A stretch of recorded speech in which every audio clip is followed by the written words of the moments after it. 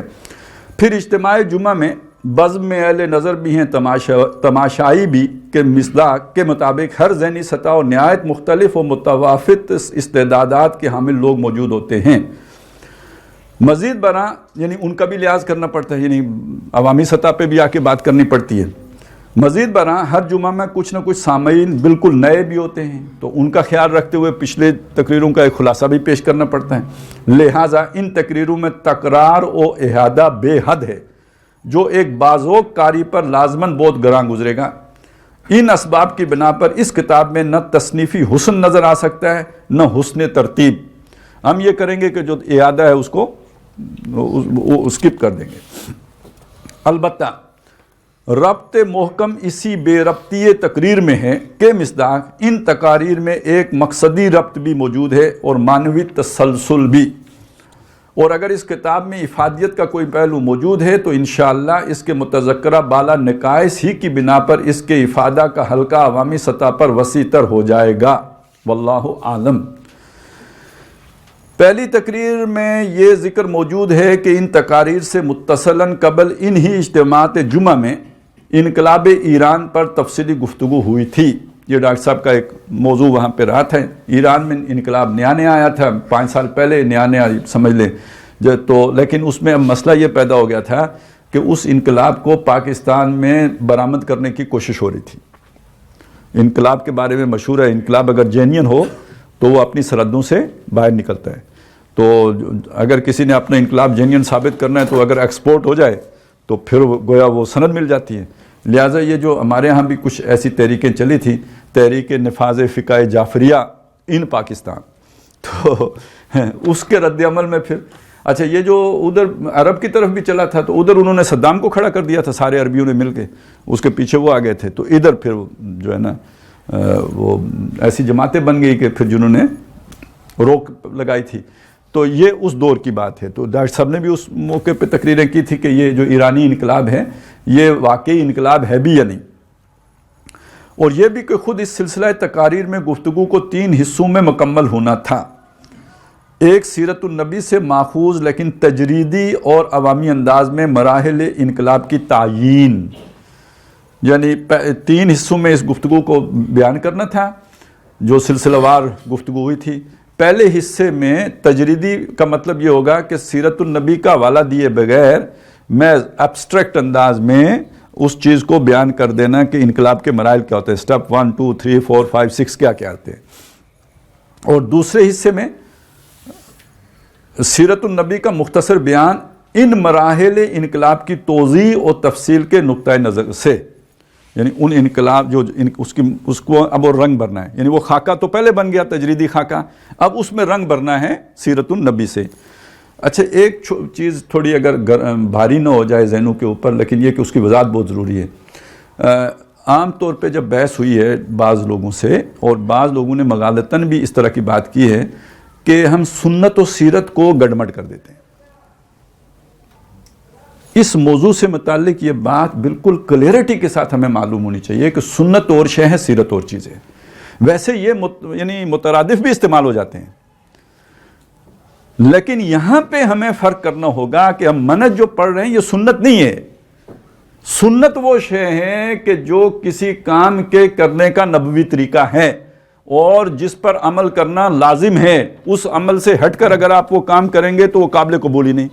نماز ہے، نماز کو ادا کرنے کا سنت طریقہ ہے، حضور صلی اللہ علیہ وسلم نے ایک طریقے سے نماز پڑھی، اس طریقے سے ہٹ کر پڑھیں گے تو نماز نہیں ہوگی۔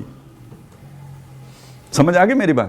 تو اب اگر آپ نماز کے جو طریقہ حضور نے بتایا اس کو خواہ آپ سنت کہیں، خواہ آپ اسے سیرت کہیں، خواہ آپ اسے منہج کہیں، لیکن اصلاً وہ شریعت ہے، اس سے آپ دائیں بائیں نہیں ہو سکتے۔ یہ جو ہم پڑھنے جا رہے ہیں یہ شریعت نہیں ہے، یہ انقلاب جو حضور نے برپا کیا، جو تبدیلی معاشرے میں لائے تھے، اس تبدیلی کے لانے کا جو آپ کا طریقہ کار تھا وہ آپ کی ہے، اور یہ امت کے اوپر اس کی پابندی اس طرح لازم نہیں ہے جیسے کہ نماز پڑھنے کی پابندی لازم ہے. سمجھ آ گئی نا میری بات کی؟ یعنی نماز تو اسی طرح پڑھیں گے جیسے حضور نے فرمایا. یہ کام اس سے ہٹ کے بھی کیا جا سکتا ہے. لہٰذا آج اگر کوئی انتخابات میں حصہ لیتا ہے تو ہم اسے کفر نہیں کہیں گے. سمجھ آئی نہیں میری بات؟ ہم اسے کفر نہیں کہیں گے. یا کوئی آج کوئی اور طریقہ اختیار کر لیتا ہے. حضور کے دور میں تلواریں تھیں، آج کسی نے جو ہے وہ کلاشنکوف پکڑ لی، تو اب ہو بہو تو وہ طریقہ نہیں ہے نا. اس لیے یہ صرف ایک اصولی باتیں ہیں، اصول کے درجے میں انہیں ہم سمجھیں گے. رنگ انہیں آج کے دور کے اعتبار سے بھرا جائے گا ان کے اندر. یہ بنیادی بات ہے یہ سمجھنے کی. اگر ہم اسے سنت سمجھ کے کریں گے تو پہلی بات اہل علم کی طرف سے شدید تنقید آئے گی اور جاہل سمجھا جائے گا، بلکہ جہل مرکب کا مجموعہ سمجھا جائے گا یہ. دوسری بات یہ ہے کہ جو ذرا ایکسٹریمسٹ مزاج کے لوگ ہوں گے تو پھر آپ ذرا سے یوں بھی ہوں گے تو پھر دیکھیں نا، پھر تو مائک کا استعمال بھی سیرت سے ہٹ جائے گا نا. تو ہم نے اصولاً دیکھنا ہے کہ حضور نے پہلے نمبر پر کیا کام کیا، دوسرے پہ کیا کیا، تیسرے پہ کیا کیا، چوتھے پہ کیا کیا، پانچویں پہ کیا کیا، چھٹے پہ کیا کیا. یہ اس انداز میں دیکھنے کی بات ہے. تو اس لیے یہ سیرت کا لفظ آ رہا ہے بار بار، یہاں پہ سنت کا لفظ نہیں آ رہا. وہ اس وجہ، یہ وجہ ہے اس کی. اور تیسرے، موجودہ حالات میں اسلامی انقلاب کے طریقہ کار کے ضمن میں ضروری اجتہاد. اب یہ جو اجتہاد کا لفظ ہے یہ ڈاکٹر صاحب نے یہاں پہ استعمال کیا ابلاغ کے لیے کیا، کہ ہمیں اس دور کے اور آج کے جو فرق ہوا ہے اس کو سامنے رکھتے ہوئے 1400 سال کا فصل ہو گیا ہے تو چیزوں میں تبدیلیاں کرنی پڑیں گی. جیسے میں نے آپ کو مائک کی مثال دی یا اور یعنی یہ تو بالکل معقول بات ہے، یہ کرنا پڑے گا. اچھا، اب اگر آپ سنت سمجھیں تو یعنی اگر یہ سنت ہو تو اجتہاد تو ہو ہی نہیں سکتا.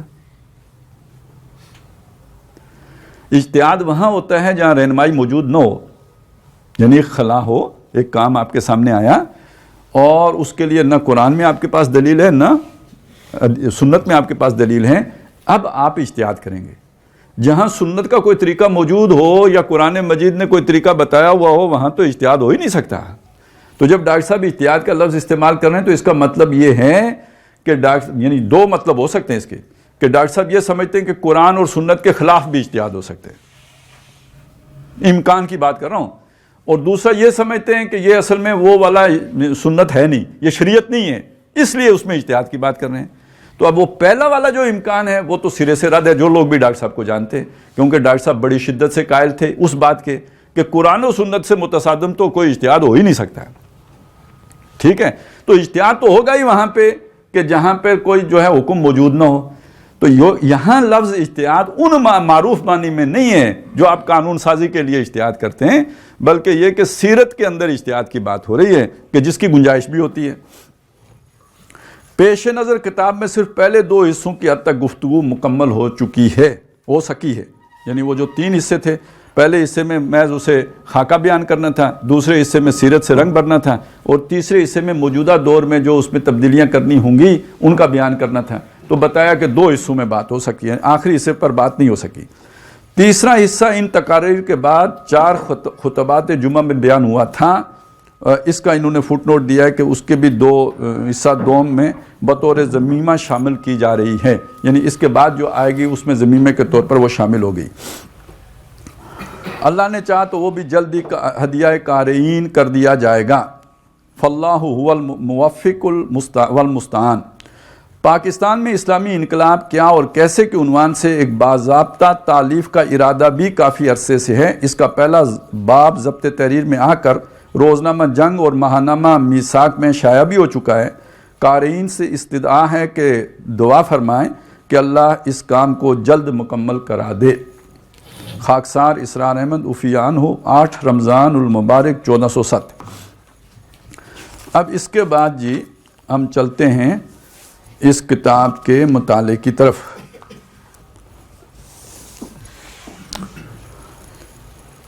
صفحہ 9 سے. ویسے اس کے لیے آئندہ کوئی اہتمام اگر ہو جائے کہ پروجیکٹر کے اوپر یہ کدھر گیا اس میں جی کر لیں گے جی. خطبہ مسنونہ، تلاوت آیات قرآنی، احادیث نبوی اور ادعیہ معصورہ کے بعد دنیا کے یعنی اس کے بعد یہ فرمایا، وہ ابتدائی سے وہ خطبہ یہاں پہ انہوں نے حذف کر دیا. دنیا کے دوسرے انقلابات سے اب یہ پتہ ہے کون سے حصہ ہم پڑھنے لگے؟ 3 موضوعات پہ بات کرنی تھی. یعنی پہلے میں صرف ایک تجریدی خاکہ پیش کرنا تھا، تو وہ اب اس کی طرف ہم بڑھ رہے ہیں۔ دنیا کے دوسرے انقلابات سے انقلاب محمدی علی صاحب الصلاۃ والسلام اس اعتبار سے بنیادی طور پر مختلف ہے کہ دوسرے دنیاوی انقلابات کے نظریات انسانوں کے ذہن کی پیداوار تھے، یعنی باشفک یعنی اشتراکی انقلاب کا فلسفہ کارل مارکس کے ذہن کی اختراع تھا۔ اسی طرح انقلاب فرانس کا فلسفہ والٹیر روسو اور بہت سے مفکرین کے ذہنوں کی پیداوار تھا، مگر اسلامی انقلاب کا فلسفہ اللہ تعالیٰ کا ودیت کردہ ہے جو وحی کے ذریعے سے جناب محمد رسول اللہ صلی اللہ علیہ وسلم کو عطا ہوا۔ لہٰذا اس نظریہ کی نشر و اشاعت کے معنی ہیں قرآن حکیم کی نشر و اشاعت، اس کی تبلیغ، اس کے ذریعے سے دعوت، اس کے ذریعے سے تبشیر و انذار اور اس کے ذریعے سے تذکیر و نصیحت۔ گویا نبی اکرم صلی اللہ علیہ وسلم کا اعلیٰ انقلاب اور ذریعہ انقلاب قرآن حکیم تھا۔ علاوہ ازیں قرآن انسان کے لیے جو ہدایات لے کر آیا ہے، اس میں یقیناً انفرادی زندگی کے لیے بھی رہنمائی ہے اور اجتماعی زندگی کے لیے بھی۔ قرآن کے موضوعات انفرادی اعمال و افعال کو بھی محیط ہیں اور اجتماعی اقدار کو بھی، لیکن انقلابی عمل کے لیے قرآن کے اس حصے کو نمایاں کرنا ہوگا جس کا تعلق اجتماعی نظام کے ساتھ ہے۔ اچھا، اس میں بات یہ سمجھائی گئی کہ قرآن مجید ایک ایسی کتاب ہے کہ جو انسان کی انفرادیت سے بھی بحث کرتی ہے اور اجتماعیت سے بھی بحث کرتی ہے، لیکن جب آپ انقلاب کی بات کریں گے تو زیادہ زور آپ کو اجتماعی گوشے پہ دینا پڑے گا، اس لیے کہ انقلاب تو اجتماعی گوشے سے متعلق ہوتا ہے۔ فرد کی تبدیلی کو انقلاب نہیں کہتے، وہ مذہب کی تبدیلی ہو یا جو بھی ہو، یہ ایک فرد تبدیل ہوا ہے، یہ انقلاب نہیں۔ انقلاب معاشی، سیاسی، سماجی نظام میں تبدیلی کو انقلاب، وہ بھی بنیادی نوعیت کی تبدیلی کو انقلاب کہتے ہیں۔ ویسے ہمارے ہاں انقلاب کا لفظ بھی کثیر الاستعمال ہے، مطلب ابھی وہ عمران خان صاحب کی حکومت تھی 22 سالہ جد و جہد کے بعد، تو ان کی نظر میں وہ انقلاب تھا، اور ان کے بعد جو دوسرا آئے گا تو وہ کہے گا انقلاب آ گیا، اور کوئی تھوڑی سی کوئی تعلیمی نظام میں اگر تبدیلی کر دیں تو ہم کہتے ہیں تعلیمی انقلاب آ گئے۔ تو یہ نہیں، انقلاب پتہ نہیں کتنے معنوں میں استعمال ہوتا ہے، لیکن اصلاً جو اس کی ایک ٹرم یعنی ریولوشن، اس تبدیلی کو کہتے ہیں جو یا سیاسی نظام میں آئی ہو یا معاشی نظام میں آئی ہو یا سماجی نظام میں آئی ہو۔ ایک بات تو اس پیراگراف میں یہ کی گئی ہے کہ قرآن مجید کے اس حصے کو زیادہ بیان کرنا ہوگا جو اجتماعی گوشے سے متعلق ہے۔ دوسری بات یہ بتائی گئی ہے کہ دیکھیں انقلاب کسی نظریے کے بل پہ ہی آتا ہے، نظریے کے بغیر تو نہیں آتا، یعنی کوئی لٹریچر ہوتا ہے، تو اس لٹریچر کے ساتھ جڑنے کے نتیجے میں جو لوگ جڑے ہوتے ہیں وہ انقلابی بنتے ہیں، اس لٹریچر کی نشر و اشاعت کی جاتی ہے اور لوگ اس سے جڑ جاتے ہیں اور اس سے انقلاب کے عمل کا آغاز ہوتا ہے۔ تو جو دنیا میں انقلاب مانے جاتے ہیں وہ یا فرانس کا انقلاب ہے یا روس کا انقلاب ہے یا نبی صلی اللہ علیہ وسلم کا، کیونکہ اس میں وہ اجتماعی نظام میں تبدیلی آئی ہے۔ تو فرق یہ بیان کیا گیا ہے، پہلا فرق کہ یہ جو انقلاب تھے یہ انسانوں کے ذہنوں میں جس نظریے نے جنم لیا تھا اس کی بدولت آئے تھے، جبکہ حضور صلی اللہ علیہ وسلم کا جو انقلاب آیا تھا وہ نظریہ آسمانوں سے آیا تھا، وہ کسی انسان کی تخلیق نہیں تھا بلکہ وہ اللہ کا دیا ہوا نظریہ تھا۔ اب ایک بات یہ کرنے کے بعد اگلی بات یہ فرمائی کہ پاکستان میں اسلامی انقلاب کی ضرورت اور اہمیت اور طریقہ کار۔ پاکستان میں اسلامی انقلاب کے ذکر سے پہلے چند تمہیدی باتوں کا جاننا ضروری ہے۔ پہلی یہ بات یہ کہ پاکستان کی بقا اور استحکام صرف اور صرف اسلام سے وابستہ ہیں۔ یہ ایک پورا تھیم ہے ڈاکٹر صاحب کا، جو ڈاکٹر صاحب کی ایک کتاب استحکام پاکستان میں آ گیا ہے، پوری شرح بست کے ساتھ آ گیا ہے، اور اس کا اگر میں لب لباب آپ کے سامنے رکھوں تو وہ یہ ہے کہ دیکھیں کوئی بھی قوم ترقی کرتی ہے، بنیادی اصول وہ اطاعت، تنظیم، وہ جو قائد اعظم نے بیان کیے، تو یہ اطاعت، اتفاق، تنظیم، اس کے پیچھے آخر کوئی موٹیویشن ہوتی ہے نا، اس کے بغیر تو اطاعت نہیں ہو جاتا ہے، جوڑ نہیں پیدا ہو جاتا ہے، تنظیم نہیں بن جاتی، اور قربانی اور اثار کا جذبہ نہیں پیدا ہوتا، پیچھے کوئی آخر اس کی کوئی بیک گراؤنڈ ہوتی ہے، تو وہ کوئی نظریہ ہوتا ہے، کوئی ایک وہ جو افلاطون نے جو کہا کوئی تعصب ہوتا ہے جو جوڑنے کا باعث بنتا ہے نا، میں آپ سے جڑ جاؤں تو کوئی آخر اس کے پیچھے کوئی ارج ہوگی نا جو جوڑے گی، ایسے خام خواہ تو نہیں جڑوں گا نا، اس کے لیے کوئی نہ کوئی انسینٹیو ہوگا جو جوڑے گا۔ تو عام طور پر اس میں جو چیزیں جوڑنے کا باعث بنتی ہے، جو دنیا میں جوڑ کا باعث بنتی ہیں، وہ جن لوگوں کی زبان ایک ہوتی ہے تو وہ آپس میں جڑ جاتے ہیں، زبان جوڑ دیتی ہے، اور لنگوسٹک بنیاد پہ قوم بنتی ہے، نیشنلزم وجود میں آتا ہے، یا خون میں کہتے ہیں بڑی کشش ہوتی ہے، یعنی نسل ایک ہے تو وہ ایک قوم بن جائیں گے اور وہ آپس میں جڑ جائیں گے، ان میں اتحاد بھی ہوگا، اتفاق بھی ہوگا۔ اسی طرح جو ہے وہ جوڑنے والی چیزوں میں یعنی علاقہ بھی ہوتا ہے، ایک علاقے کے لوگوں کے اندر وہ قدیم علاقہ اگر ہو تو اس سے بھی وہ ہوتا ہے، یعنی ایک تاریخ کا بڑا جو ہے وہ تسلسل اگر رہا ہو تو یہ جوڑنے کی چیزیں ہیں۔ پاکستان کو ان میں سے کوئی بھی میسر نہیں ہے۔ یہاں زبانیں کئی بولی جاتی ہیں، یہاں قومیں کئی آباد ہیں، یعنی وہ نسلیں بھی کئی قسم کی ہیں، تو کوئی تاریخی تصور تو بنے ہوئے یہ 70-75 سال ہوئے ہیں، تو یہ ان میں سے اسے کوئی ایسی شے میسر نہیں جو دنیا میں قوموں میں اتحاد اور اتفاق کے لیے بروئے کار آتی ہے۔ اس میں اگر کوئی شے ہے تو وہ اسلام ہے کہ جو وہ جوڑنے والا بن سکتا ہے، یعنی اس لیے کوئی بنگالی ہو، پنجابی ہو، پختون ہو، کشمیری ہو، تو ایک شے مشترک ہے کہ لا الہ الا اللہ، یہ چیز سب کو جوڑ دیتی ہے، اور یہ بڑا اسٹرانگ بانڈ ہے، یعنی یہ تو کسی قوم کو دنیا میں میسر ہی نہیں، خاص ہے ترکیب میں قوم رسول ہاشمی، تو اللہ تعالیٰ نے یہ ہمیں عطا کیا ہوا ہے۔ اور اسی وجہ سے پھر اس وقت انڈیا کے ہندوؤں اور انگریزوں کے مقابلے میں پاکستان لینے میں کامیاب بھی ہو گئے تھے کہ پاکستان کا مطلب کیا، لا الہ الا اللہ۔ تو پہلی بات تو ڈاکٹر صاحب نے یہ رکھ دی ہے کہ پاکستان میں تو اسلامی انقلاب گویا اس کے مضبوطی کے لیے، اس کے استحکام کے لیے، اس کو متحد رکھنے کے لیے اسلام ہی سب سے زیادہ ضروری چیز ہے۔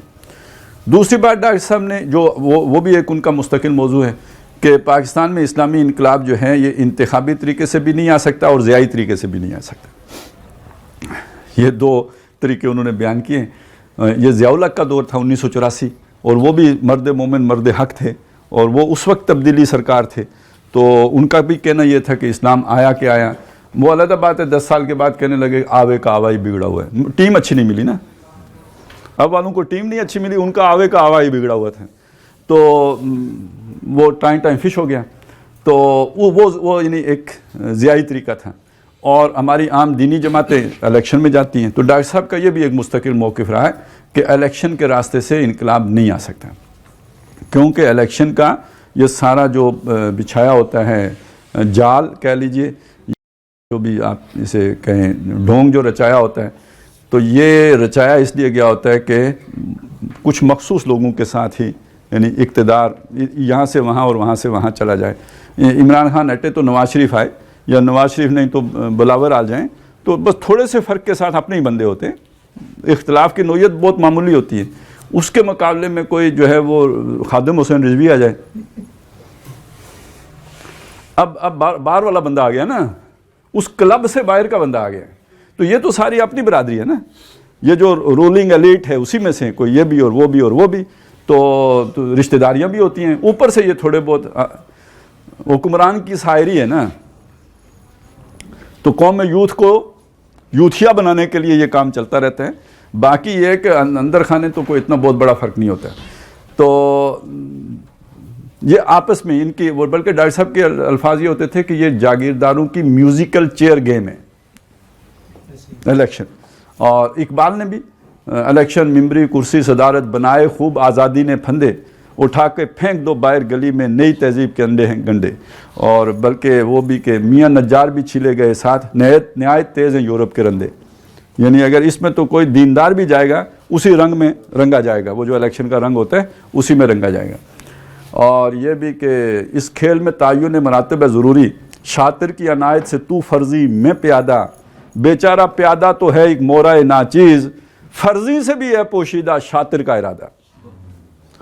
وہ جو اصل شیطان جو اس نظام کو لے کے چل رہے ہیں، تو وزیر اعظم صاحب کو بھی اصل گیم کا نہیں پتہ ہوتا ہے، وہ بھی ایک معمول ہوتا ہے، سبجیکٹ ہوتا ہے، وہ ہمیں نظر آ رہا ہوتا ہے کہ وہ اتھارٹی ہے، لیکن وہ اس کے پاس وہ اتھارٹی ہوتی نہیں ہے، لہٰذا اس کو تو بھول جائیں۔ اور اب تو اس کے تجربے بھی ہو گئے، مصر میں مرسی صاحب کے ساتھ جو ہوا، اور ابھی تو وہ لیکس بھی آ گئی نا کہ 70 میں جماعت اسلامی جیت رہی تھی، خود ایجنسیوں کی رپورٹ تھی، نہیں جیتی۔ اور اب تو آپ بھول ہی جائیں نا، جب سے الیکٹرانک مشین جب کرے گی الیکشن تو وہ تو ڈی آر ایس بدل دیتی ہے ورلڈ کپ کے میچوں میں ڈی آر ایس بدل جاتے ہیں، وہ گیند جو ہے جو ایسے آنکھ سے دیکھو تو لگتا ہے مڈل اسٹمپ کو لگے گی، اور ڈی آر ایس میں دیکھو تو وہ وائڈ کے قریب ہوتی ہے، تو ایسا بھی ہو جاتا رہا ہے۔ تو یہ تو پھر بہرحال یہ تو کہانی ہی ہو جائے گی۔ اوپر سے نادرا کا ڈیٹا بھی سارا چوری ہو گیا ہے. تو اب تو مطلب وہ میرے ہاتھ لگ جائے تو میں جتنی مرضی ووٹیں ڈال دوں. سمجھ آ گئی نا بات کی؟ تو اب تو کہانی ہی اور ہو گئی ہے. لہٰذا الیکشن والا کھاتا تو پہلے بھی بند تھا, تو اب مہا بند ہو گیا. ضیائی طریقہ کیا ہے جی کہ بھائی وہ سنار کی ٹھک ٹھک سے ہو جائے, گریجولی, سلولی اینڈ اسٹڈیلی. تو جب آپ بندہ اسٹڈی جو ہے نا وہ جاتا ہے وہ کچھوا, تو خرگوش تو سویا ہوتا ہے لیکن ادھر شکاری بیٹھا ہوتا ہے پہلے سے, اور وہ سارے کیے کرائے پہ, اتنے میں بندہ بدنام ہو جاتا ہے. دیکھیں کرنے کے آپ کے پاس سال 1.5 سال ہی ہوتا ہے, پہلے 20 مہینے ہی ہوتے ہیں. کر جو جدھر آپ رخ لے لیں, اس کے بعد اگر آپ نے کچھ نہیں کیا تو آپ اتنے بدنام ہو چکے ہوتے ہیں کہ اسٹیبلشمنٹ کے لیے بڑا آسان ہوتا ہے آپ کو ٹھکانے لگانا. تو یہی گیم ہے. یہ جو الیکشن میں یہ بھی چکر ہے ہمارے ملک میں, نیچے آپ کی قومی اسمبلی ہے, اوپر سینٹ ہے. اگر آپ کوئی خدا نہ خواستہ کسی حادثے کے نتیجے میں کوئی جیت کے آ ہی جائے, ٹھیک ہے, تو قومی اسمبلی میں اکثریت ہوگی, سینٹ میں تو نہیں ہے نا. سینٹ میں تو اگلے 2.5 سال کم از کم بعد اس کو جا کے نمائندگی ملے گی. ایسا ہی ہوتا ہے نا. تو قانون سازی نہیں ہو سکتی جب تک کہ سینٹ میں, آپ نے قومی اسمبلی سے ایک بل پاس کر کے بھیج بھی دیا, وہ سینٹ میں جا کے رک جائے گا, اور 2.5 سالوں میں آپ بدنام ہو جائیں گے. سمجھ آئیے ساری. اس کھیل میں تعین مراتب بھی نہیں ہے, اس کھیل میں ٹوٹل چکر بازی ہے. تو یہ ضیائی طریقے سے بھی نہیں آ سکتا, انتخابی طریقے, اب اس میں ایک اور طریقہ بھی شامل کر لیجئے, یہ طالبانی طریقے سے بھی نہیں آ سکتا. پاکستان میں نہیں آ سکتا. بہت سے لوگوں کو یہ بات اچھی نہیں لگے گی کیونکہ پھر گڈی چڑھ گئی ہوئی ہے, لیکن یہ بات آج یہ سمجھ لیجئے کہ یہاں بندوق کے زور پہ نہیں آ سکتا. میں اس سے اگلی بات کرتا ہوں, یہاں فوج بھی نہیں لا سکتی. طالبان فوج سے زیادہ طاقتور, ہماری فوج سے زیادہ تو طاقتور نہیں ہے نا. میں آپ یہ بات, سارے فوجی مل کے بھی یہاں اسلام لانا چاہیں تو نہیں لا سکتے. یہ سوسائٹی اس سوسائٹی کے مقابلے میں بہت مختلف سوسائٹی ہے. وہ پریمیٹیو ایج کی سوسائٹی ہے, وہ قبائلی کلچر ہے. وہاں پہ یعنی وہ جو شہر ہیں وہاں پہ وہ 5% ہیں کل اس کا, وہاں 95% آبادی دیہات میں رہتی ہے. ان کا کلچر ہی مختلف ہے. وہاں ان کی روایت میں وہ ساری چیزیں شامل ہیں. یہاں تو ہمارا تو بالکل, پنجاب کو دیکھیں, سندھ کو دیکھیں, یہ تو کلچر ہی بڑا بے دینوں کا کلچر ہے. یہاں تو دینداری, صحیح بات ہے, یہاں داڑھی رکھنا جہاد ہے. یہاں ایک بندہ نماز کی طرف آتا ہے وہ پورا لڑ کے آتا ہے, وہ شعوری طور پہ آتا ہے. یہاں روایت تو نہیں ہے نماز پڑھنا. یہاں تو جو روایت ہیں وہ بیان کرنے کے قابل بھی نہیں ہے. امریکہ اور برطانیہ یہ سب ہمارے مقابلے میں تو ہیچ ہیں ان ساری چیزوں میں جو ہمارے, یعنی ہم تو کھیتوں میں کیا کس طرح کام ہوتے تھے, کس طرح ندیاں نالے پار ہوتے تھے. یہ تو کوئی تمیز بندہ و آقا کی طرح جو ہے تمیز مرد و عورت بھی نہیں ہوتی تھی. تو یہ تو بالکل ہی کلچر ہی مختلف ہے. اور یہاں آپ جناب ڈنڈے کے زور پہ کر دیں, ہو ہی نہیں سکتا. اسی لیے مارشل لا بھی لگتا ہے. تو اصلی مارشل لا 6 مہینے ہی ہوتا ہے. اس کے بعد پھر چودھری شجاعت حسین صاحب وزیر اعظم ہوتے ہیں. مطلب ان کا یا پیر پگاڑا کا جنیجو آ جاتا ہے, یا چودھری شجاعت صاحب کا کوئی دیا ہوا بندہ آ جاتا ہے. مطلب کوئی نہ کوئی ایسا انتظام کرنا پڑتا ہے, عوام کو دکھانا پڑتا ہے کہ جی آپ کی حکومت ہے. نہیں تو یہاں پہ ڈنڈے کے زور پہ نہیں چل سکتا. تو تینوں میں سے کوئی ایک بھی نہیں ہو سکتا. تو کوئی جماعت یہ سمجھے کہ ہم اوپر چڑھ جائیں گے تو نافذ کر دیں. کدھر نافذ یار, کیا کرتے بھائی, عورتیں ہی بھگا دیں گی یا ملک ٹوٹ جائے گا. دیکھیں نا, آپ پسلی کو سیدھا کرنے کی کوشش کریں تو نہیں ہوگی نا, ٹوٹے گی. یہی اس ملک کے ساتھ بھی ہوگا. تو نہ ضیائی طریقے سے آ سکتا ہے, نہ یہ فوجی طریقے سے آ سکتا ہے, نہ طالبانی طریقے سے آ سکتا ہے, نہ انتخابی طریقے سے آ سکتا ہے. یہ تو اس کا موضوع ہو گیا. تیسری بات یہ بتائی کہ یہاں کی جو غالب آبادی ہے وہ سنی ہے, بلکہ یہ تو میں یہ ذرا زیادہ حساس ہے تو میں آپ کو پڑھ کے ہی سنا دیتا ہوں. تیسری بات یہ کہ جب پاکستان کی غالب آبادی سنی ہے تو ظاہر بات ہے کہ یہاں جو بھی انقلاب آئے گا اور اس کے نتیجے میں یہاں جو بھی نظام قائم ہوگا وہ سنی تصور خلافت عامہ پر مبنی ہوگا. یہ ذرا تھوڑا سا آپ سمجھ لیں اس بات کو. سنی تصور خلافت عامہ, یہ غنیمت ہے کہ خود مومن ہے محروم یقین. اصل میں ہمیں بھی انگریزوں کی غلامی نے ہمارے ذہن بدل دیے. ہم باس از آلویز رائٹ والے فلسفی ہم نے سیکھ لی, اور یہ کہ حکم حاکم مرگ مفاجات. اصل خلافت تو یہ تھی کہ لوگوں کو ان کی ماؤں نے آزاد جنا ہے, گورنر تم نے ان کو یہ ڈیوری بنا لی، تم نے ان کو غلام کب سے سمجھنا شروع کر دیا ہے؟ تو ہم اب غلامی کے خوگر ہو گئے. تو اس میں ہمیں ڈکٹیٹر جو ہے وہ ہم نے آئیڈیلائز کر لیا ہے. اصل بات یہ ہے کہ سنی تصور جو ہے وہ خلافت عامہ کا تصور، اس کو سمجھ لیں یہ ہے کیا ہے. خلافت کسے کہتے ہیں؟ نیابت، وائسرنسی یا ریپریزنٹیشن. کس کی؟ آپ کس کے وائس رائے ہوتے ہیں؟ کوئی جو اصل بادشاہ ہے نا اس کا کوئی وائس رائے ہوتا ہے نا. جیسے ملکہ برطانیہ تھی تو اس کا وائس رائے ہندوستان آتا تھا. تو اصل میں تو بادشاہی کس کی ہے؟ اللہ کی. لہو ملک السماوات والارض. اب جو یہ خلافت ہے یہ اللہ کی خلافت زمین کے اوپر کوئی کرے گا نا. ریپریزنٹ کس کو کرے گا؟ اللہ کو. تو اللہ کا خلیفہ اپوائنٹ کون کرے گا؟ اللہ ہی کرے گا. یعنی سیدھی سی بات ہے، ہندوستان میں جو خلیفہ جو وائسرائے آتا تھا اسے کون اپوائنٹ کرے گا؟ ملکہ کرے گی. یہاں سر سید احمد خان کسی خلیفہ کو اپوائنٹ کر دے کوئی مانے گا؟ نہیں، وہ ملکہ کرے گی. تو اللہ جسے خلیفہ اپوائنٹ کرتا تھا اسے نبی کہتے تھے. سمجھ آئی میری بات کی؟ نبی اپنی ذات میں اللہ کا خلیفہ ہے، اپوائنٹڈ خلیفہ ہے. ٹھیک ہو گئی بات؟ نمبر 1. نمبر 2، وہ پروٹیکٹڈ ہے، وہ اس سے غلطی نہیں ہو سکتی. معصوم عن الخطا ہے. اب میں چاہتا ہوں آپ ایک نتیجہ نکالیں. ایک شخص ہے، فرد ہے، جس کو اللہ نے اپوائنٹ کیا کہ میرا خلیفہ ہے، نمبر 1. نمبر 2، یہ غلطی نہیں کرتا. اس کا نتیجہ کیا ہوگا؟ سیاست میں اس کا نتیجہ کیا نکلے گا؟ Everyone should obey him. ٹھیک ہے نا؟ اس کا نتیجہ یہ نکلا، یہ مطاع مطلق ہے، کوئی اس کے آگے چون چرا نہیں ہو سکتی. There is not to reason why.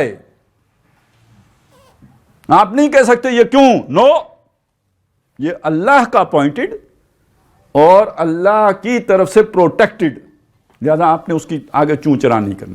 چون چرا تو دور کی بات ہے، اس کے فیصلے پر دل میں بھی تنگی محسوس نہیں کرنی. ثم لا یجدوا فی انفسہم حرجا مما قضیت. ٹھیک ہو گیا جی؟ یہ تو ہو گئی جی خلافت جو نبی کی خلافت ہے.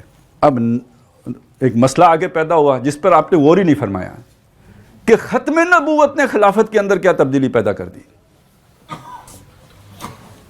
کبھی سوچا آپ نے؟ نہیں. کیا ضرورت ہے؟ تو جب نہیں سوچیں گے تو کوئی ابو بکر جو یہ والا البغدادی چڑھ جائے گا نا آپ کے اوپر. نہیں سوچیں گے تو کوئی بھی اٹھ کے کہے گا میں خلیفہ. ادھر ایک صاحب امت مسلمہ کے پوری کی امیر بن کے گھوم رہے ہیں جی. چل اور کوئی چاہیے ساڑھے لاکھ کوئی اور خدمت ہوئے او دسو. مسئلہ یہ ہے کہ بھائی یہاں پہ کوئی خود ساختہ خلیفہ نہیں بن سکتا. اب معاملہ بدل گیا ہے. دیکھیں وہ جو نبی اپوائنٹڈ ہوتا تھا اس کے ذمہ تبلیغ ہوتی تھی یا نہیں ہوتی تھی؟ اب تبلیغ کس کے؟ میرے ذمہ ہے، صرف میرے ذمہ ہے، مولوی کے ذمہ ہے، امت کے ذمہ ہے. نبی کے ذمہ تھی، نبی سے امت کے ذمہ ہوئی. کذالک جعلناکم امۃ وسطا لتکونوا شہداء علی الناس ویکون الرسول علیکم شہیدا. وَاجْتَبَاكُمْ، اس نے تمہیں چن لیا. جیسے پہلے اللہ چنتا تھا نبیوں کو، اب پوری امت کو چنا. لِيَكُونَ الرَّسُولُ شَهِيدًا عَلَيْكُمْ وَتَكُونُوا شُهَدَاءَ عَلَى النَّاسِ. تو وہ جو نبوت کا ادارہ تھا جہاں پہ ایک فرد اللہ تعالیٰ بھیج کے اپنے فیصلے جو ہے وہ پہنچاتا تھا، تو پہلا کام اس نے یہ کیا کہ اپنے فیصلوں کو کر دیا محفوظ قرآن مجید کی صورت میں تا صبح قیامت تک کے لیے.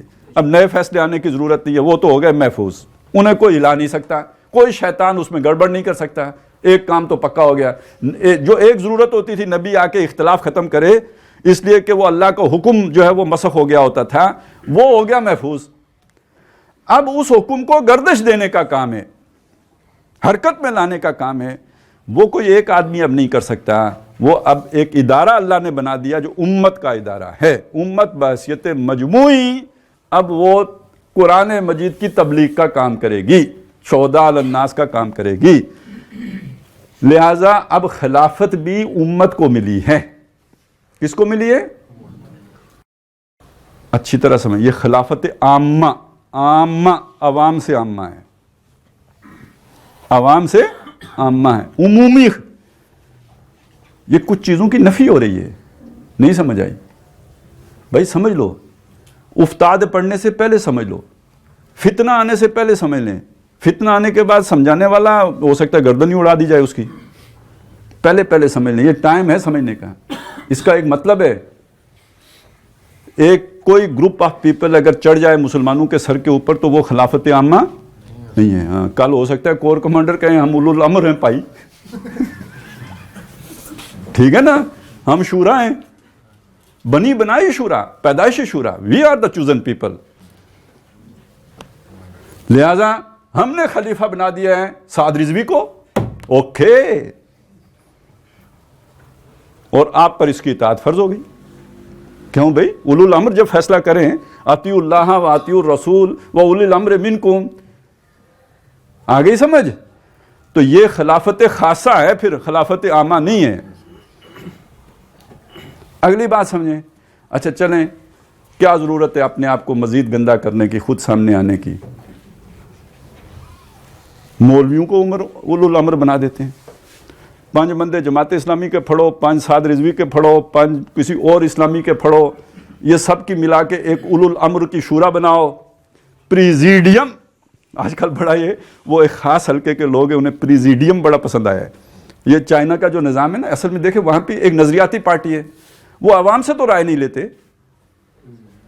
ہاں، وہ جو نظریاتی پارٹی کی جو کور ٹیم ہے وہ پریزیڈیم ہے، اور وہ جس کو نومینیٹ کر دیں گے وہ ہوگا کہ جو ان کا پریزیڈنٹ ہوگا. تو بھائی ملوکیت میں کیا ہوتا تھا؟ خاندان تھا، خاندان کا پریزیڈیم تھا، آئلہ کہتے تھے اسے، نام مختلف ہے، بات تو وہی ہے. تو وہ آئلہ عوام کا نمائندہ تو نہیں ہوتا تھا نا، خاندان کا نمائندہ ہوتا تھا. یہ اس لیے ملوکیت تھی. یہ نہیں ہے کوئی ادارہ نہیں تھا، ادارہ تھا. ادارہ کون سا تھا؟ آئلہ کا ادارہ تھا. وہ نومینیٹ کرتا تھا کہ فلاں بندے کو آئندہ ہمارا جو ہے بادشاہ ہوگا. چائنا میں کون کرتا ہے؟ پریزیڈیم کرتا ہے. تو ایسے ہی اگر کوئی کسی کو کر دے کہ یہ تمہارا خلیفہ ہے، تو یہ خلافت اسلامی خلافت نہیں ہے، یہ سنی تصورات کے مطابق خلافت نہیں ہے. نبی کے بعد کوئی معصوم نہیں ہے، نبی کے بعد کوئی معصوم عن الخطا نہیں، کوئی معمور من اللہ نہیں، لہذا کوئی مطاع مطلق نہیں. جو اس طرح کے تصورات دیں، در حقیقت یہی گمراہی کا پہلا قدم اور یہی غلامی کا پہلا قدم ہے. یہ سیاسی غلامی کا آغاز اس بات سے ہوتا ہے. اور سیاسی آزادی آپ کو یہاں سے ملے گی. اسلامی اعتبار سے اگر آپ بات کریں کہ بھائی وہ اللہ نے نبوت ختم کر دی، اس کے بعد اللہ نے اپنی ریپریزنٹیشن کے لیے ایک امت کھڑی کی ہے، میں اس امت کا فرد ہوں. پہلی بات تو یہ سمجھ لیں. نمبر 2، اس حیثیت میں تمام افراد برابر ہیں. المسلم کف لکل مسلم، ہر مسلمان دوسرے مسلمان کا کف ہے. تقوی اور فسق و فجور، حقوق میں کمی بیشی نہیں کرتے. ایک باپ کے 2 بیٹے ہوں، ایک تہجد گزار ہو، دوسرا نماز بھی نہ پڑھتا ہو، وہ مر جائے باپ تو ان کی وراثت جو ہے وہ تہجد گزار کو زیادہ ملے گی، برابر ملے گی. تو جب یہ والی اس امتی ہونے کی حیثیت سے ہم بھائی بھائی ہیں، کونو عباد اللہ اخوانا، اور اس میں کوئی اونچ نیچ کے تصور نہیں. یہ بڑی اس طرح کی بات آتی ہیں، گنا کرتے ہیں، تولا نہیں کرتے. اچھا بھائی تولو، کیسے تولو گے؟ آپ نے کسی کو منتخب کرنے کے لیے ووٹنگ کی ہے، کہتے ہیں جی تولیں گے، کیسے تولو گے یار؟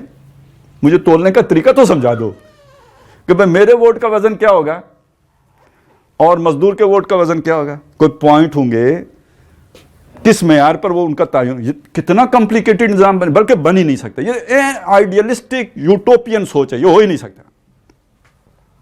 تنقید کر لیں بے شک آپ اس کے اوپر، لیکن یہ قابل عمل نہیں ہے کہ آپ یہ کہہ لیں کہ جناب کسی کو کم اور کسی کو زیادہ آپ رکھ دیں گے، یہ ایکول ہوگا. تو اس بات کو سمجھ لیجئے اور اچھی طرح سمجھ لیجئے. حضور کے بعد اس زمانے میں اولو الامر کا بننے کا جو طریقہ تھا وہ فطری تھا. فطری کیسے کہنے کا مطلب کیا ہے؟ قبیلہ ہے، قبیلے کا ایک چیف موجود ہے، یہ نیچرل چیف ہے، یہ نیچرل چیف ہے، اور وہ پورا قبیلہ اس کا موتی ہے. آپ اس قبیلے کے چیف کو بلا کے رائے لے لیں گے، اس ایک آدمی کی رائے پورے قبیلے کی رائے ہے، ٹھیک ہوگی نا بات؟ اس لیے وہاں اولو الامر بنانے بہت آسان۔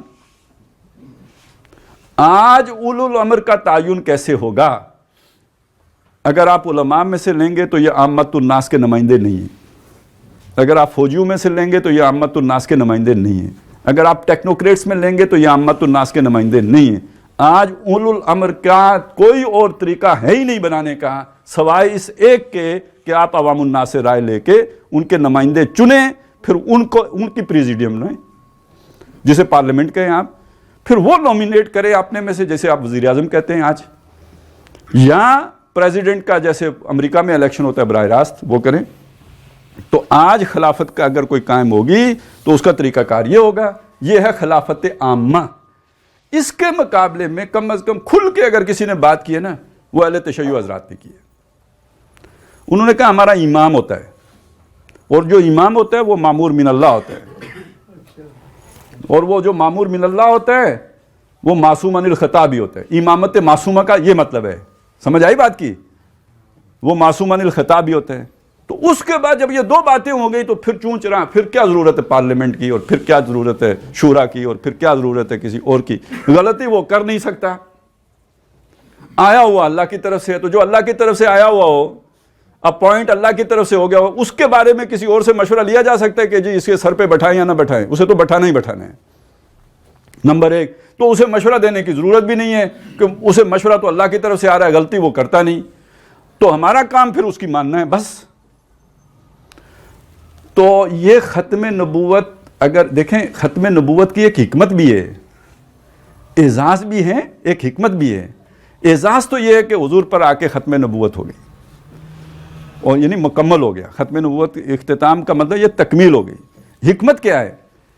حکمت یہ ہے کہ یہ جب تک اللہ اپنے پاس سے کسی اپوائنٹڈ بندے کو بھیجتا تھا تو ابھی انسان اس قابل نہیں تھا کہ خود سے کھڑا ہو سکے۔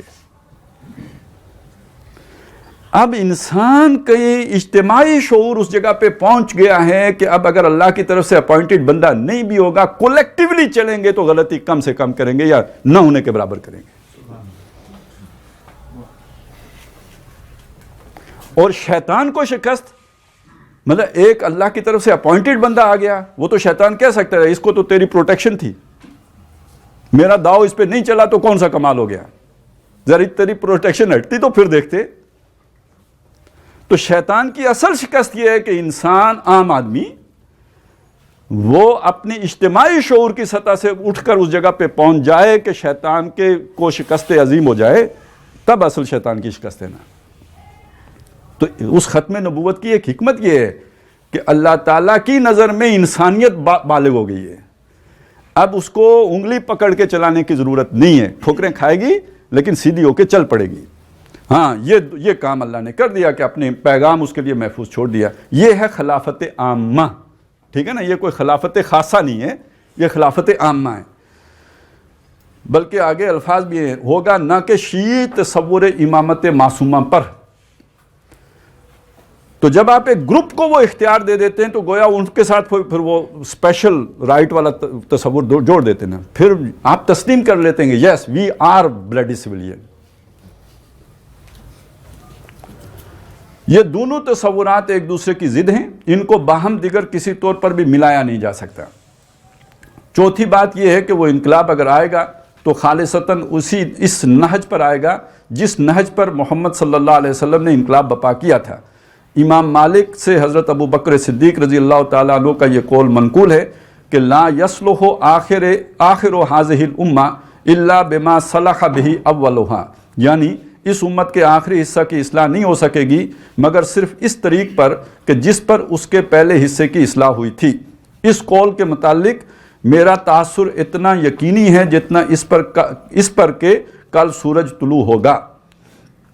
پھر یہ کہ اس کارگاہ عالم کی زندگی کا آخری دور شروع ہو چکا ہے، حالات اس رخ پر جا رہے ہیں جن کی خبر نبی اکرم صلی اللہ علیہ وسلم نے دی تھی۔ یہ ایک علیحدہ پورا چیپٹر ہے، آپ کو معلوم ہے آخری زمانے میں کیا ہوگا اور اس کے آخر انجام کیا ہوگا کہ یہ چمن معمور ہوگا نغمہ توحید سے، یعنی کل عالم پر اللہ کا دین غالب ہوگا، تو گویا اس عمل کا آغاز ہو چکا ہے، ہم اس ایرا میں داخل ہو چکے ہیں۔ یہ ڈاکٹر صاحب 1984 میں یہ بات کہہ رہے تھے۔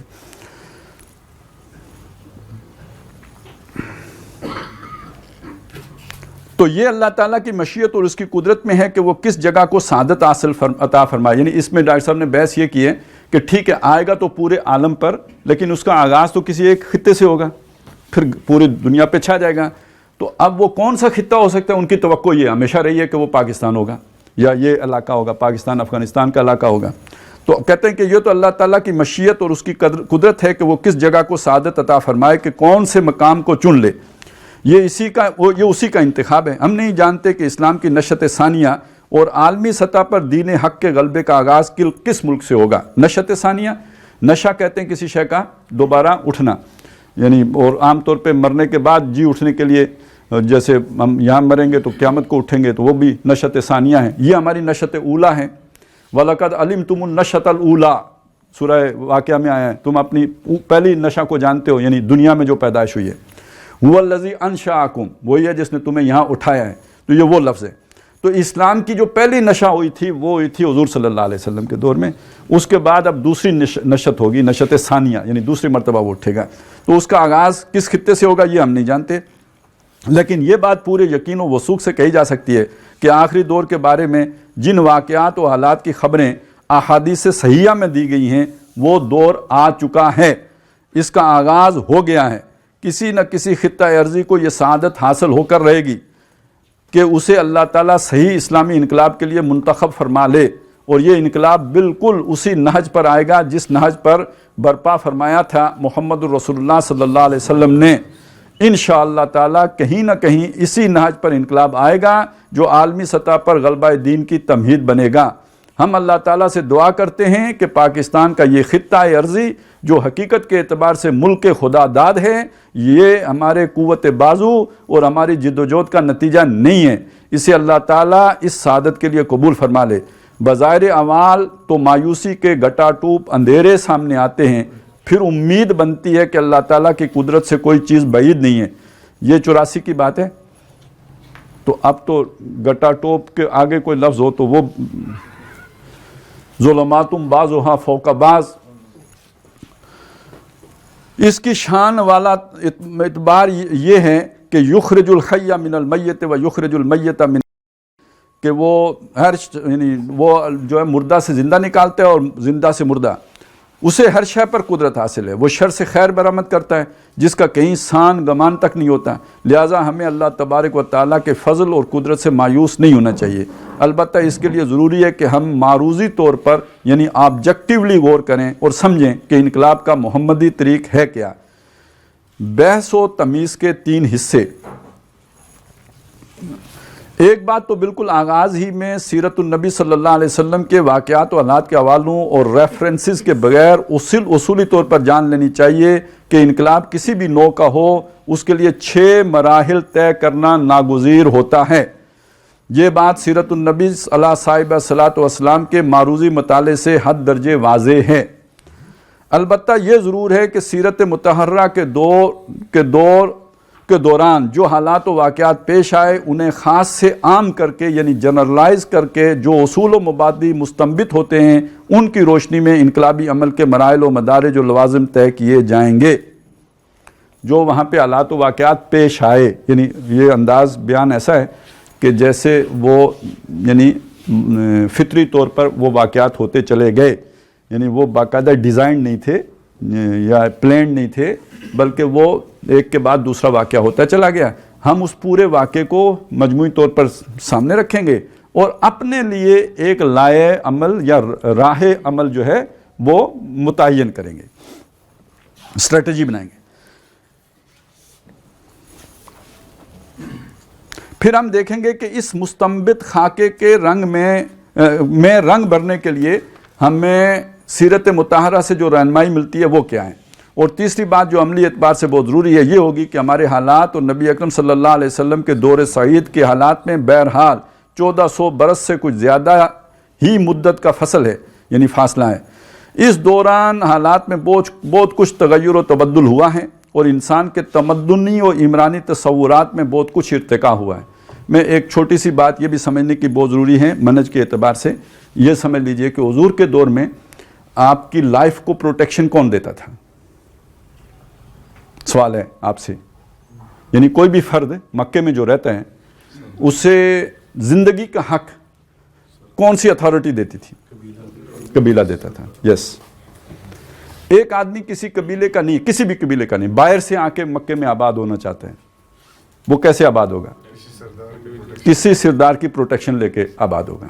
پروٹیکشن کا لفظ ذہن میں رکھیے, اس کے بغیر نہیں آباد ہو سکتا. یہ حضرت بلال غلام ہیں, ان کو گویا اپنے آقا کی پروٹیکشن حاصل ہے, کوئی اور ان کو ہاتھ نہیں لگا سکتا. یہ خباب بن الارض جو ہیں یہ پروٹیکشن لے کے وہاں بیٹھے ہوئے ہیں. آل یاسر جو فیملی ہے یہ پروٹیکشن لے کے وہاں بیٹھی ہوئی ہے, یہ کسی قبیلے سے متعلق نہیں ہے. حضور صلی اللہ علیہ وسلم کا قبیلہ بنو ہاشم, بنو ہاشم کے چیف ابو طالب. ابو طالب جو ہیں وہ حضور سے خاص ایک محبت رکھتے ہیں, تو اپنی اس حیثیت میں پورا بنو ہاشم حضور کے پیچھے کھڑا ہے, پروٹیکشن دیے ہوئے ہیں. لہذا پورے قبیلے نے شعب بنی ہاشم میں قید گوارہ کر لی, حضور کی پروٹیکشن سے ہاتھ نہیں اٹھایا. ٹھیک ہو گیا. آج پروٹیکشن کون دیتا ہے؟ اسٹیٹ. فرق سامنے آ گیا نا. آج میرے زندگی کا حق کس نے سیکیور کیا ہے؟ آئین نے, اسٹیٹ نے. فرق آ گیا. یہ ارتقا ہوا ہے. آج ہر بندہ, اسے کسی چیف سے جا کے پروٹیکشن لینے کی ضرورت نہیں ہے. جب اسے سٹیزن شپ مل گئی وہ پروٹیکٹڈ ہو گیا. بہت بڑا فرق ہے, بہت بڑا فرق ہے. اسی طرح وہاں پہ قبیلہ تھا, آپ کے سیاسی حقوق کا تحفظ قبیلے کے ذمہ ہے. آج اس کی جگہ پہ سیاسی پارٹی ہے. اس میں اور اس میں فرق کیا ہے؟ آپ جس قبیلے میں پیدا ہو گئے وہ قبیلہ اچھا کرے, برا کرے, سیاہ کرے, سفید کرے, اس سے باہر نہیں جا سکتے. آج جو پارٹی بن گئی ہے, اگر وہ پارٹی غلط کرتی ہے آپ اسے چھوڑ کے دوسری پارٹی میں جا سکتے ہیں. تو زیادہ بہتر ایوالو کون سا ہو گیا؟ سیاسی پارٹی تب بھی تھی, یہ قبیلے سیاسی پارٹیاں تھیں. سیاسی پارٹیاں آج بھی ہیں, وہ بنیاد نسل کے پر تھیں, یہ بنیاد نظریے پر ہیں, یا کوئی سوشل کانٹریکٹ جو ان کا ہوتا ہے جس کی بنیاد پر وہ ایک پارٹی بن جاتی ہے. اس طرح چیزوں کو دیکھیں. یہ جو عمرانی تغیر و تبدل ہوا ہے یا جو ارتقاء ہوا ہے وہ اس انداز میں ہوا ہے. یہ بات اگر آپ سمجھ جائیں تو آپ کو پورا فلسفہ نصرت سمجھ میں آ جائے گا. وہ جو ایک اور منہج ہے نا, منہج نصرت, سمجھ لیں یہ بات. سن 10 تک کوئی ثابت نہیں کر سکتا, 10 نبوی تک کہ حضور نے کسی سے پروٹیکشن مانگی ہو. ضرورت ہی نہیں ہے, پروٹیکشن قبیلے کی حاصل ہے. سن 10 میں ابو طالب کا انتقال ہو جاتا ہے. پتہ ہے نا, عام الحزن ہے نا سن 10. ابو طالب کا بھی انتقال ہوا, جو حضرت خدیجہ کا بھی انتقال ہو گیا, طائف والا واقعہ بھی ہو گیا. یہ عام الحزن ہے. حضور نے فرمایا یہ غم کا سال ہے. ابو طالب کے انتقال کے ساتھ ہی قبیلے کا چیف بن جاتے ابو لہب, وہ دشمن ہے. پروٹیکشن اٹھ گئی. اب حضور کی زندگی مکے میں محال ہے.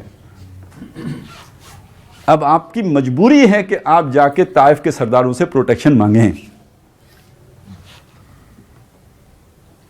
اور اگر وہ نہیں دیتے تو جو آپ کو سردار ملے اس سے آپ پروٹیکشن مانگیں. یہاں تک کہ موتم بن عدی جب آپ کو پروٹیکشن دے تو آپ مکے میں داخل ہو سکتے ہیں, اس کے بغیر آپ داخل ہی نہیں ہو سکتے. سمجھ میں آئی بات؟ وہ اس تحفظ مانگنے کو لوگوں نے نصرت مانگنا بنا کے تو ایک نیا منہج, اور وہ منہج پھر جا کے تھوپا جدھر. یعنی تمہیں ان سے ہے محبت, وہ کیا ہے یار, وہ وفا کی امید. تمہیں ان سے ہے وفا کی امید جو نہیں جانتے وفا کیا ہے. اور میر بھی کیا سادہ ہیں کہ بیمار ہوئے جس کے سبب. عطار کا لونڈا سوچ رہا تھا کہ امریکہ کا لونڈا کہوں, جو بھی آپ سمجھیں, اس سے یہ توقع رکھنا کہ وہ نصرت فراہم کریں گے اور مینو خلیفہ بنائیں گے. ای خیال استو محال استو جنو. یار کوئی مطلب سمپلسٹی کی بھی کوئی انتہا ہوتی ہے نا یار. کوئی مطلب اینا بھی مطلب کام جڑا نا اتنا آسان تو میرا خیال ہے کوئی سقراط سے پہلے والے ادوار میں بھی نہیں تھا جتنا آسان انہوں نے یہاں بنا لیا. سیاست کے لیے اپنی طاقت چاہیے ہوتی ہے, عصبہ, عصبیت, طاقت. اس کے بغیر آپ کو اقتدار نہیں ملتا, اور وہ آپ کی اپنی سیاسی طاقت ہوگی تو ملے گا, اس کے بغیر ملی نہیں. یہ اصول ہے, ساری دنیا میں یہ اصول ہے. اور ہمارے ملک میں سیاسی پارٹیاں کیوں ناکام ہیں، کیوں ادارے ان کو جو ہے نا تھلے لگا کے رکھتے ہیں؟ اس لیے کہ ان بدماشوں نے جو سیاسی پارٹیوں کے سربراہ ہیں، یہ نواز شریف اور یہ بلاول اینڈ کمپنی اور دس اینڈ دیٹ، یہ سارے انہوں نے کبھی سیاسی پارٹیوں کو سیاسی ادارہ بنایا ہی نہیں ہے۔ یہ جمہوریت کرتے ہیں ملک کے لیے، اپنی پارٹی میں ملوکیت رکھی ہوئی ہے، یہ خاندانوں کی پارٹیاں ہیں، اس میں یہ عہدے بانٹتے ہیں، خود دیتے ہیں۔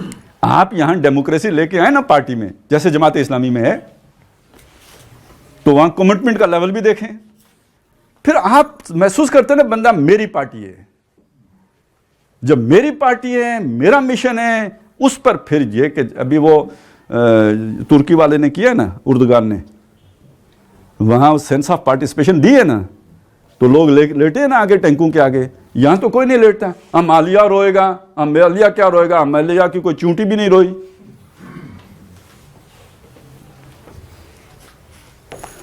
یہ مسئلہ ہے۔ تو یہ جو تغیر و تبدل ہوا اور عمرانی تصورات میں بہت کچھ ارتقا ہوا ہے، پھر ایک نمایاں ترین فرق یہ ہے کہ نبی صلی اللہ علیہ وسلم کا پورا انقلابی عمل ایک خالص مشرکانہ و کافرانہ ماحول میں پایا تکمیل کو پہنچا تھا۔ اس طرف اگر حضور کے ساتھ جڑنے والے مسلمان ہیں تو مقابلے میں کون ہیں؟ کافر۔ یہاں اسلام کا راستہ روکنے والے کون ہیں؟ وہ تو بڑا آسان ہے کام، یہاں تو بہت مشکل ہے، یعنی پیچیدہ ہے۔ جبکہ ہمیں اسلامی انقلاب کے لیے جو کام کرنا ہے وہ مسلمانوں میں کرنا ہے، کافروں میں نہیں۔ لہٰذا ان حالات کی بنا پر ہمیں غور کرنا ہوگا کہ جو طریقہ کار ہمیں سیرت النبی میں ملتا ہے، آیا بعین ہی وہی اختیار کرنا لازم ہے، یا اس طریقہ کار میں ہمیں درپیش حالات کے فرق و تفاوت کی وجہ سے کہیں کچھ اجتہاد کرنا ہوگا۔ یہ دیکھیے 1984 میں ایک بات کی ہے، اس پر اگر ہم ذہن فوکس کیے ہوتے ہم نے، تو یہ جو بعد میں ہم نے یہ کافر بنانے کی تحریک شروع کی ہے یہ نہ کرنی پڑتی نا، مجبوری سمجھیں کیوں کی ہے کہ ہم نے طریقہ وہ والا لینا ہے، وہ والا لینا ہے، تو مقابلے میں کون ہے؟ مسلمان۔ انہیں کافر بنائے بغیر وہ طریقہ ہو نہیں سکتا، تو پھر دو فتویٰ۔ اچھا ادھر ایک اور بھی ہمارے پاس پہلے سے بھی ایک فتویٰ موجود ہے نا، کہ مسلمان فاسق ہو، فاجر ہو، بلکہ یہ کہ خود کفر بھی کرتا ہو، جب تک تمہیں کفر کا حکم نہ دے تم اس کے خلاف کوئی مطلب بات ہی نہیں کر، تنقید بھی نہیں کر سکتے۔ وہ ذل اللہ ہے نا، ذل اللہ فی الارض، یہ بھی تو اس کو ہم نے بھی جامہ پہنایا ہے نا۔ تو اب اگر آپ نے اس کے خلاف جد و جہد کرنی ہے تو آپ کے پاس کوئی چارہ نہیں ہے سوائے اس کے کہ پہلے اسے کافر بناؤ، پھر اس کے بعد کوئی قدم اٹھاؤ۔ تو جو ان ساری چیزوں کو دیکھ کے ایک آسان حال یہ ہے یار کافر بنائے بغیر بھی کام آپ کا چل سکتا ہے، اگر آپ اس پروسیس میں آ جائیں اور اس طریقے پر عمل کریں جو یہاں سجیسٹ کیا جا رہا ہے، تو یہ سارا رولا ہی نہیں پڑے گا۔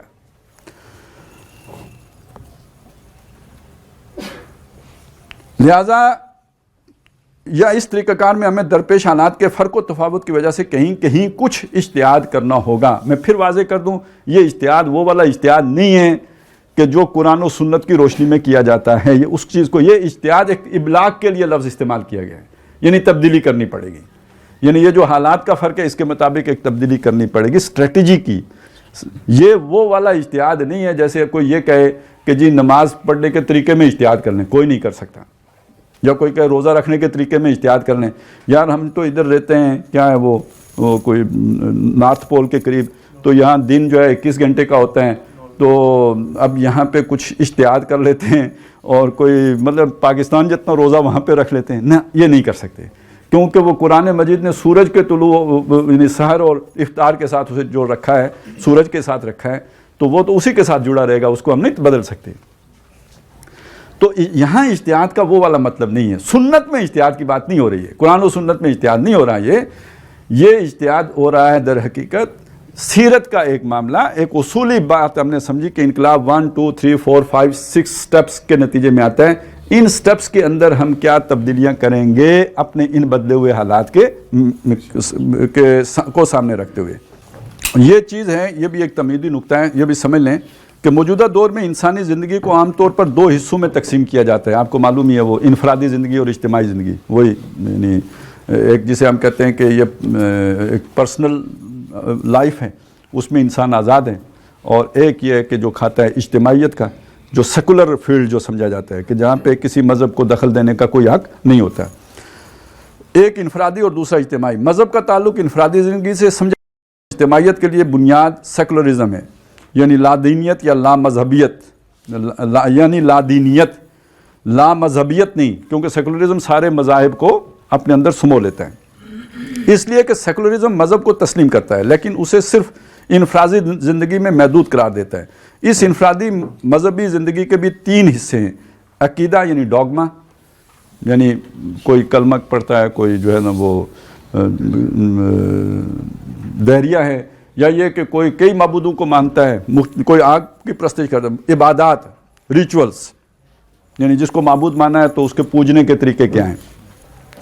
اور چند سماجی رسوم یعنی سوشل کسٹمز، یعنی پیدائش کا یا مرنے کا یا شادی کا منانے کا طریقہ کیا ہے. یہاں پہ بندے کو آزاد سمجھا جاتا ہے. ادھر اجتماعی زندگی میں بھی 3 حصے ہیں، معاشرتی نظام، معاشی نظام اور سیاسی نظام. گویا 3 گوشے انفرادی زندگی کے اور 3 گوشے اجتماعی زندگی کے، ملا کر کل 6 گوشے ہو گئے. اسی طرح انقلابی عمل کو بھی 6 مراحل سے گزرنا ہوتا ہے. تو بس یہ ہم نے ابتدائی حصہ پڑھ لیا. اس کے بعد اب آ جائے گا کہ اس کا پہلا مرحلہ، دوسرا، تیسرا، چوتھا، 5واں، 6واں کیا ہے. یہ انشاءاللہ اگلی نشست میں اس کو کور کر کے پھر سنت والا حصہ شروع کر دیں گے یا سیرت والا.